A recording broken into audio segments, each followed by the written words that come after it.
నెల్లూరు నగరంలో పవర్పేటలో ఉన్న స్నేహవారధి under ground causeway సమస్యను శాశ్వతంగా పరిష్కరించాలని డిమాండ్ చేస్తూ సిపిఎం ఆందోళనకు దిగింది. అండర్ గ్రౌండ్ కాజ్వే వద్ద పెద్ద సంఖ్యలో కార్యకర్తలు ధర్నా నిర్వహించారు. ఈ సందర్భంగా సిపిఎం జిల్లా కార్యదర్శి మాట్లాడుతూ నిత్యం వేలాది మంది ప్రయాణించే అండర్ గ్రౌండ్ కాజ్వే నిత్య ప్రమాదాలకు నిలయంగా మారిందన్నారు. పెరిగిన టెక్నాలజీ ఉపయోగించి భూగర్భం నుండి నీరు రాకుండా నియంత్రించే అవకాశం ఉన్న కార్పొరేషన్ అధికారులు పట్టించుకోవడం లేదన్నారు. సాధారణ వర్షానికి సైతం కాజ్వే మూతపడడంతో ప్రజలు ఇబ్బందులు ఎదుర్కొంటున్నారని అన్నారు. బ్రిడ్జి సమస్య చాలా కాలంగా ఇలాగే ఉంటుంది. ఇక్కడ రాజు పట్టేస్తుంది. బయట తాగడానికి నీళ్లుండవు, వాడకానికి నీళ్లుండవు. ఇక్కడ మాత్రం 24 గంటలు నీటి సరఫరా జరుగుతూ ఉంటుంది.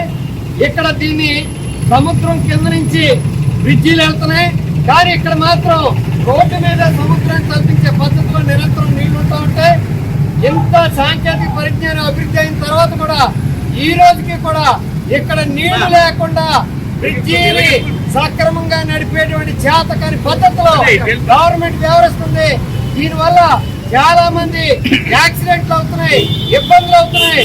అంతేకాదు మెకానికల్ చెప్పేది ఏంటంటే ఈ నీళ్ళన్నీ కూడా సాల్ట్ వాటర్, దీనివల్ల ఇంజన్లు కూడా పాడైపోతున్నాయని చెప్తున్నారు. ఇది స్నేహవారధి కాదు, శత్రువారధిగా మారిపోయింది.